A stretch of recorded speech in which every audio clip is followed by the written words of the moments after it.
this term, if I perform integration by parts, what am I going to get?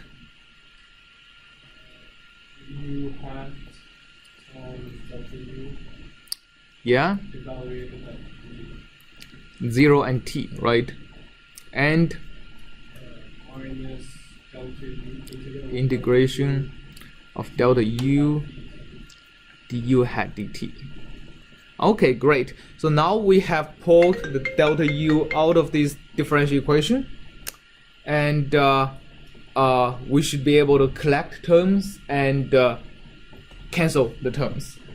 So see, first of all, there are delta u that lives outside an integral. So what are the delta u's that lives outside the integral? We have this boundary term and this term, right? Particularly, if I know if my initial condition doesn't depend on s. For example, my initial condition is that my airplane sits on the ground before takeoff. It doesn't depend on how I control the airplane, right? So then delta u at time 0 is equal to 0. This term is basically u hat times delta u at time t. How do we choose my u hat to cancel this term?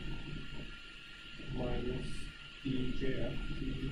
Particularly, my u hat at what time needs to be equal to that? Oh, big T. Big T, right? So now we can see that the first thing we get is a constraint on this u hat at the end of the time interval instead of at the beginning of the time interval. That is again analogous to the back propagation where we start with 1, right? We start with the derivative of our final objective with respect to the very last operation. So my u hat at time big T is constrained first of all by this objective function. All right. And by the way, if I don't have such a component in my optimization problem in my objective function, what should u hat at big T be? 0. Yes. Good job. Okay, now that gets rid of this term and as well as the first term in the differential equation. So by setting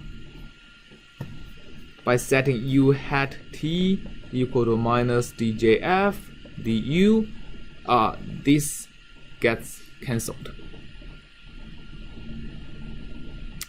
So what's the rest? The rest is delta u times a time derivative of the adjoint variable of the Lagrange multiplier u hat.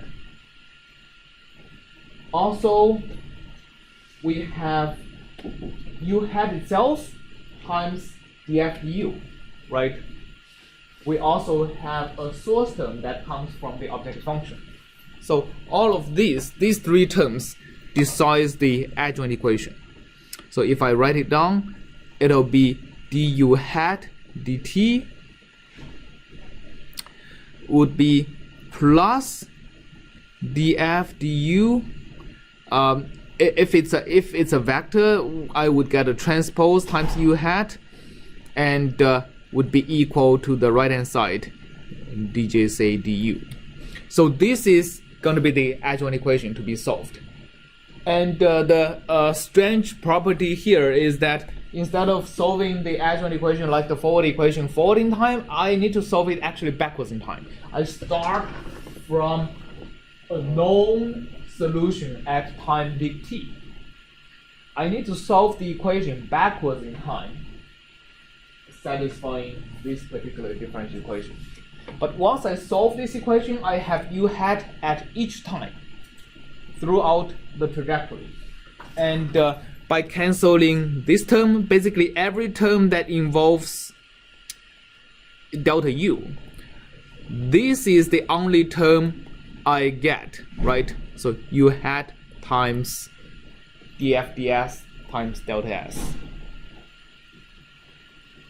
So this is like, again, like our first example. We solve something